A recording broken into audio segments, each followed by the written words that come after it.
बिहार की गया लोकसभा सीट पिछले 56 सालों से अनुसूचित जाति के लिए आरक्षित है। तमाम नेता लोकसभा चुनाव प्रचार में व्यस्त हैं और इसी कड़ी में नेता प्रतिपक्ष तेजस्वी यादव गया के लिए रवाना होते हैं। गया लोकसभा में इस बार एनडीए की ओर से जीतनराम मांझी उम्मीदवार हैं, वहीं इंडिया गठबंधन से आरजेडी नेता कुमार सर्वजीत उम्मीदवार हैं। गया लोकसभा सीट से लगातार मांझी समाज के लोग जीतते आ रहे हैं। पिछले दफे भी मांझी समाज के उम्मीदवार ने जीत हासिल की थी, लेकिन इस बार एनडीए से जीतनराम मांझी उम्मीदवार हैं।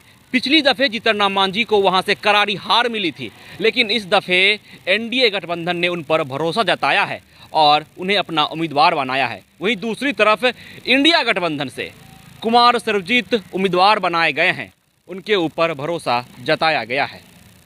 अनुसूचित जाति के लिए वो सीट आरक्षित है और ऐसे में जब तेजस्वी यादव वहां पर हुंकार भरेंगे तो देखना दिलचस्प रहता है कि उसका असर कितना पड़ता है वहां के समाज पर, खासकर मांझी समाज पर, क्योंकि वहां का मांझी समाज लगातार अपने समाज के उम्मीदवार को जिताते आ रहा है।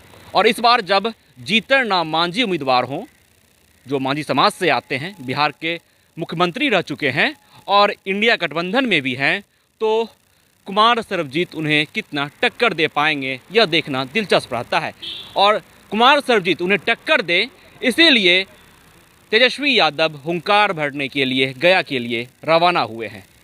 इतिहास रहा है गया लोकसभा सीट का, पिछले 56 साल से सीट अनुसूचित जाति के लिए आरक्षित है और पिछले लगभग 25 साल से मांझी समाज के उम्मीदवार वहां से जीत हासिल करते रहे हैं। तो इस बार देखना दिलचस्प रहता है कि समीकरण क्या कुछ निकल कर सामने आता है। कई अन्य उम्मीदवार भी हैं। अभी तक जो 4 लोकसभा सीट पर ऐलान किया गया है, जो 19 अप्रैल को चुनाव होंगे, उस चुनाव में जो 4 लोकसभा सीट है उसमें सबसे अधिक उम्मीदवार गया लोकसभा सीट पर है।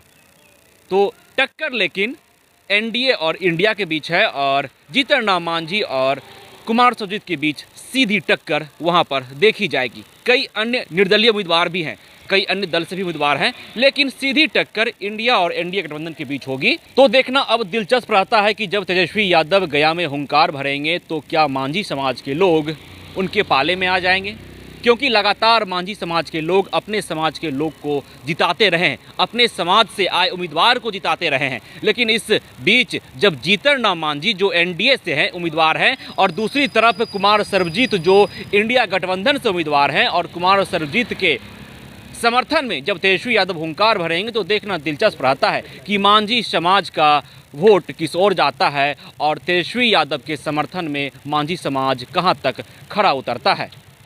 विश्वजीत आनंद, फर्स्ट बिहार, पटना। ये लो मुंह मीठा करो, आज मैंने अपना जॉब छोड़ दिया, अब हम पूर्णिया वापस जाएंगे। जॉब छोड़ दिया है? मतलब ये घर कैसे चलेगा? हम करेंगे क्या? और माँ बाबूजी क्या बोलेंगे? इसलिए मैं एक और मिठाई का डब्बा लाया। अपने बिजनेस के लिए लोन अप्रूव हो गया। अरे लोन अप्रूव हो गया वो तो ठीक है, लेकिन पूर्णिया में हम रहेंगे कहाँ? अपना घर भी तो नहीं है वहाँ। इसलिए तो एक और मिठाई का डब्बा अलग से लाया हूं। हमने पूर्णिया में घर ले लिया है, पूर्णिया के ई होम्स पैनोरमा में। पूर्णिया में पैनोरमा ग्रुप लेकर आए हैं ई होम्स पैनोरमा। बड़ा घर, आलीशान जिंदगी और अत्याधुनिक सुविधाओं के संग। अरे अरे, अब क्यों मुंह मीठा करवा रही हो? क्योंकि हम घर वापसी जो कर रहे हैं। घर वापसी की खुशी पूर्णिया में ई होम्स पैनोरमा के संग। E Homes Panorama, luxurious lifestyle redefined.